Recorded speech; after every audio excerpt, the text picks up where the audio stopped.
Assalamualaikum dan selamat sejahtera murid. Hari ini kita akan sambung lagi tajuk lukisan terbantu komputer, dengan tajuk perintah kendalian AutoCAD. So untuk hari ini ada 3 lah perkara yang murid mesti boleh dapat. Yang pertama, mengenal pasti perintah asas perisian dan ikon LTK bagi tujuan melukis, mendimensi, mengubah suai, melaras cetakan dan memaparkan hasil. Yang kedua, mengenal pasti perintah kendalian LTK yang digunakan untuk melukis rajah satah mudah. Dan yang ketiga, menghasilkan lukisan rajah satah mudah dengan menggunakan perintah kendalian LTK. Jadi murid, hari ini kita akan lihatlah penggunaan AutoCAD LTK ni dalam membina rajah satah mudah. Jadi sebelum itu kita lihat dulu apa yang ada di dalam buku teks.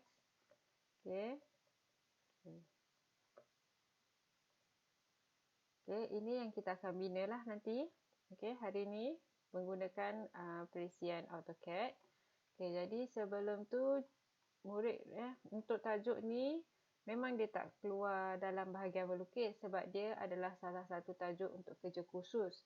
Tetapi dia adalah tajuk yang mungkin akan keluar dalam bahagian A. Soalan-soalan bahagian A. Jadi untuk tajuk ini sebagai preparation, murid mesti tahulah apa contohnya apa ikon ni.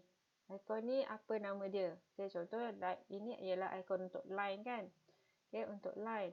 Jadi murid mesti tahu apakah kegunaan perintah line ni. Contohnya dalam sini perintah line digunakan untuk membina garisan. Jadi murid kena tahulah apa lagi yang ada dalam koordinat ni.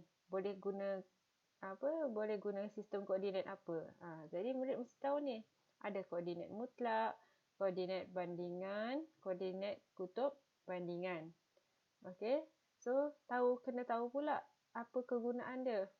Mana tahu dia keluar dalam soalan. So absolute coordinate kaedah ni digunakan apabila semua titik koordinat mutlak diketahui. Maksudnya kamu masukkan koordinat dia lah. Kamu klik line atau menulis di command line. Kemudian masukkan dia punya koordinat dia. Contoh kalau nak letak titik A ni dekat koordinat 2, 3. So just tulis 2,3. Tak perlu ada kurungan lah. Itu untuk dalam penulisan biasa kena tulis menunjukkan dia koordinat. Tapi kalau dalam LTK tak perlu. Just tulis 2,3. Lepas tu baca lagi command line. Dia tulis apa? Specify next point. Just tulis 6, 7 macam tu. Setiap kali kamu dah buat satu, contoh 2,3 ni nak pergi yang arahan yang seterusnya, kena tekan enter lah. So ini maksudnya absolute coordinate. Absolute coordinate, koordinat mutlak. Arahan dalam AutoCAD semua dalam bahasa Inggeris lah. Kalau relative coordinate, maksudnya jika satu titik koordinat dan jarak relatif pada paksi X dan paksi Y diketahui, kaedah ini sesuai digunakan. Kaedah ini dilaksanakan dengan menggunakan format yang berikut. Add jarak paksi X, jarak paksi Y. Maksudnya, kalau nak letak kedudukan jarak dia berapa, contoh panjangnya dari A ke B ni, jarak mengufuk dia berapa, so kena letak macam ni lah. Add ni dari depan ni.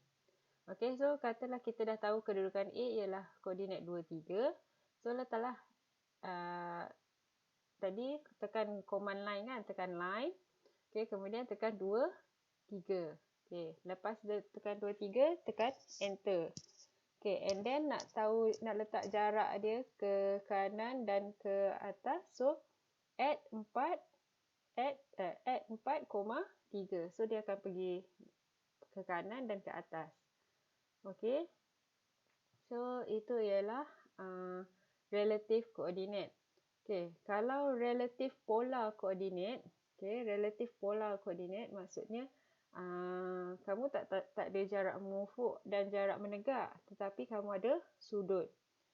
So Cara dia kamu tahu panjang sisi itulah, berapa jarak dia dari A ke B, berapa jarak dia.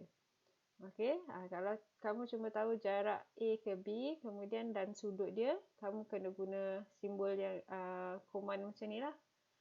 Add line, okey, tekan line, kemudian dia akan tulis specify first point, di mana kedudukan yang pertama iaitu titik A, 2, 3. Lepas tu dia bagi panjang 50 dengan sudut 37. So, kamu tekan enter, dia akan keluar specify next point. Jadi next point tu untuk point B, jarak dia 50, so kena letak add 50 lah. Kalau nak letak sudut, less than 37. Okay. So, ini less than 37.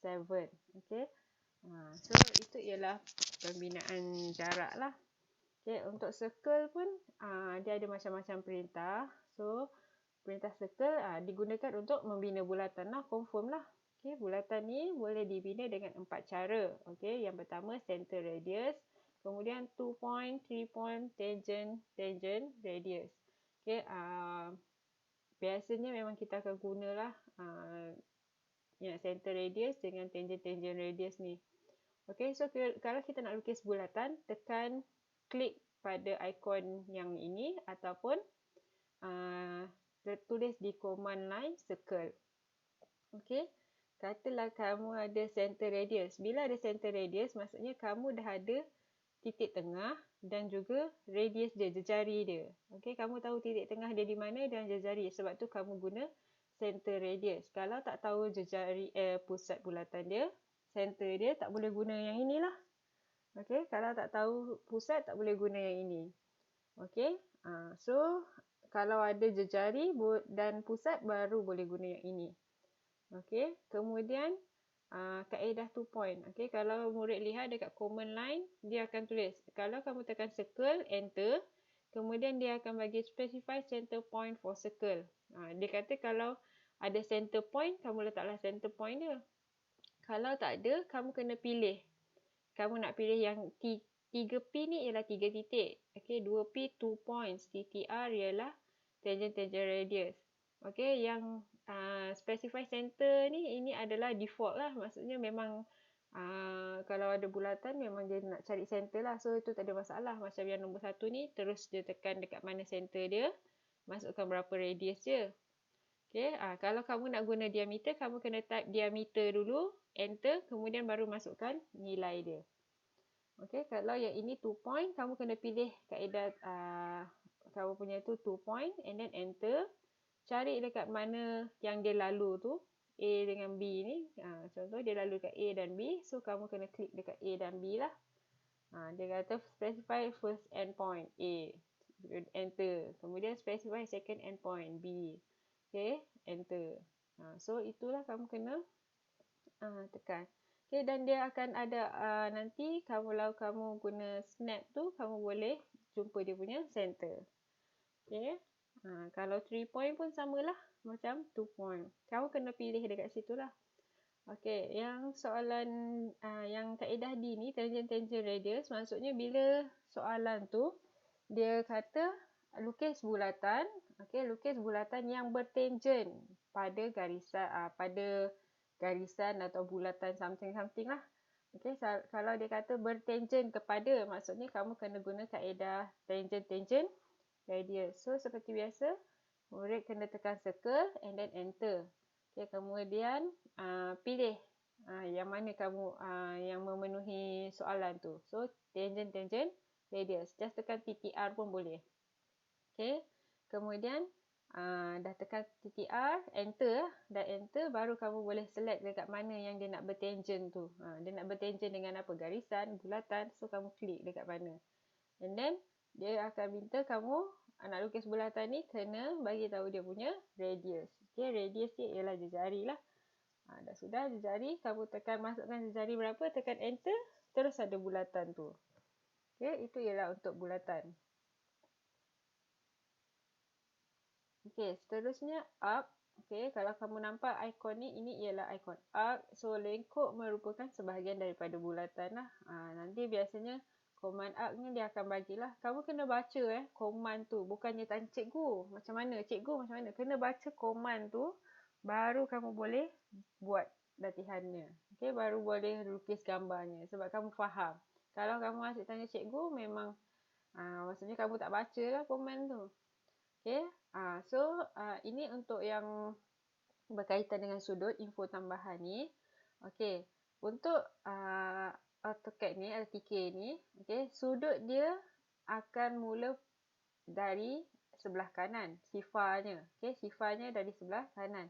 Dan dia, sudut yang positif akan bergerak lawan arah jam. So, kosong macam ni, kosong, 10, 20, 30, 90 kat sini. Okay, 90, 100, 110, semua ni nombor positif lah. Kalau kamu letak 270, dia akan positif ke bawah macam ni lah. Dia bukannya dari atas ni, daripada 90, bukan. Dia daripada arah timur ni, baru ke barat macam tu lah, arah jam. Sorry, lawan arah jam. Kalau kamu nak dia ikut pusingan jam, kamu kena letak negatif. Okay, negatif 10, negatif 20. Dia akan ikut dari sini lah. Negatif 10, negatif 20 macam ni. Okay. So, kita biasa buat positif lah. So, kamu kena tahulah kalau positif, dia akan bergerak ke arah lawan jam. Okay. Okay. So, ini adalah pembinaan rectangle, polygon ni semua. Okay, boleh poligon tu di dalam bulatan atau di luar bulatan. Okay. Kemudian melukis ellipse, teks dan mendimensi objek. Ini memang kita akan guna. So, untuk dimension ni, perintah dimension digunakan untuk melabelkan ukuran pada objek. Jadi, murid kena tahulah. Okay. So, dia ada 3 lah. 3. Satu untuk sudut, satu untuk panjang, satu lagi untuk diameter ni lah. Diameter, radius semua. Okay. Untuk garisan yang tegak, okay, tak kira menegak ke atas, mengufuk ke menegak ke atas. So, kita akan guna linear. Kalau benda tu condong, so kita akan guna align lah untuk garisan yang condong macam ni. Okay, supaya dia selari. Maksudnya dia selari dengan garisan ni. Okay. Kemudian kamu boleh edit sebenarnya dimension tu. Okay. Kalau kamu buat secara biasa, dia akan jadi macam ni. So, kamu kena edit dia supaya dia cantik lah. Dan dia akan ada, macam saya ajarkan, untuk dimension ni mesti ada ruang kelegaan. Okay, mesti ada dia punya arrow-nya, nisbahnya dengan betul. Okay, dia punya kedudukan kedudukan ukurannya letak di mana. Okay, semua boleh di edit lah. Kita akan gunakan dimension edit ataupun dim edit. Okay. So, kemudian untuk mengubah suai lakaran, ini modify lah. Okay, panel modify. Yang tadi semua panel draw. Okay, bila nak mengubah suai, maksudnya kita kena guna panel modify. Okay, dalam modify yang biasa kita gunalah, ini erase lah. Erase perintah dia untuk memadam objek. So, kamu kena tahu icon ni ya. Icon ni. Okay, copy, ini simbol dia. Copy untuk menyalin objek yang sama ke tempat yang berbeza. Kamu boleh copy, tekan sekali. Tekan copy, kemudian pilih objek. Dia suruh select objek. Pilih objek mana yang kita nak. Lepas tu specify base point. Dekat mana, point mana yang kita nak gerak. Contoh kita akan gerak daripada hujung bawah ni. So, kita nak pergi ke tempat yang sama kan. Dekat bawah juga. So, kita akan tekan base point dekat sini lah. Pergi ke sini. Okay, offset. Nah, ini semua kita akan guna dalam kita punya pembinaan nanti. Okay. So, melaras cetakan dan memapan hasil. Maksudnya bila sebelum kamu plot. Okay. Sebelum kamu plot, kamu kena laras dululah saiz kertas apa semua. Okay. Kemudian kita boleh preview dia. Okay. Terdapat tetapan kertas yang biasa digunakan untuk cetakan ialah A4 dan A3. Center the plot boleh membolehkan cetakan disesuaikan di tengah kertas. Skala 1:1, kalau 1:1 maksudnya 1:1 lah. Kamu punya tu. Okay, membolehkan cetakan dibuat mengikut saiz sebenar objek model yang dilukis. Okay, dia boleh sebenarnya dia boleh dikecilkan, dibesarkan. Okay, plot area memberi 4 pilihan display. Pilihan display membolehkan cetakan terus dari layout model yang dilukis, extend yang maksimum ruang cetakan, limit yang mengikut had yang ditetapkan, dan window mengikut kotak tertingkap cetakan yang diklik pada pengguna. Okey, apa yang ada dalam buku teks ni, kamu kena baca dan fahamlah supaya kamu boleh jawab untuk soalan-soalan struktur. Okay, contoh soalan ni macam ni lah. Senaraikan 3 standard toolbar yang terdapat di dalam perisian LTK AutoCAD. Okay, jadi standard toolbar yang ni lah. New, Open, Save, Plot, Cut, Undo, View ni. Okay, so ini ialah dalam standard toolbar. Okay, bahagian manakah tertingkap pada LTK AutoCAD yang merekodkan dan menunjukkan interaksi dua hala di antara pelukis dan perisian LTK? Command line lah, command line. Okay, yang ni lengkapkan ruang kosong dengan menulis jawapan yang di bawah ni. Okay, yang ini line polygon dan macam tadi saya kata ini ialah panel toolbar. Toolbar panel draw. Okay, ini ialah toolbar panel draw. Yang bawah standard toolbar ataupun quick access toolbar. Yang bawah ni ialah bila kamu nak ubah sesuatu je dia modify lah. Okay, panel modify. Okey, bulatan boleh dilukis dengan memberikan arahan menggunakan perintah circle pada baris perintah. Betul lah. Okey, polygon boleh dilukis dengan menggunakan pull down menu atau toolbar dan klik ikon pada modify. Dia nak lukis polygon tapi klik modify. Tak boleh lah. Dia kena lukis pada draw. Okey. So, untuk hari ini kita akan masuk lukisan rajah mudah dengan menggunakan perisian LTK. Okey. So, kita kena kenal pasti kendalian. Okay, biasalah untuk soalan LTK, kamu akan diminta membina kotak tajuk. Bila nak bina kotak tajuk, kamu akan ada melukis garisan lah kan kotak tajuk. So, kita akan pergi pada AutoCAD. Okay, kita akan pergi pada AutoCAD.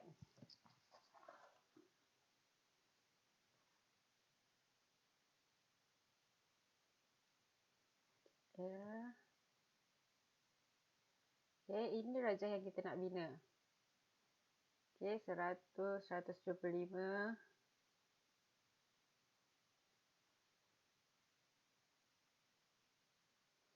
Okay. So, kamu tengok ni. Dia nak sifar-sifar. So, agak-agak berapakah koordinat ke hujung sini.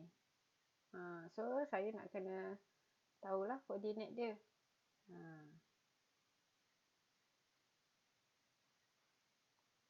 So, kita akan pergi ke AutoCAD. Okay. So, bila dah ada AutoCAD, biasanya kita akan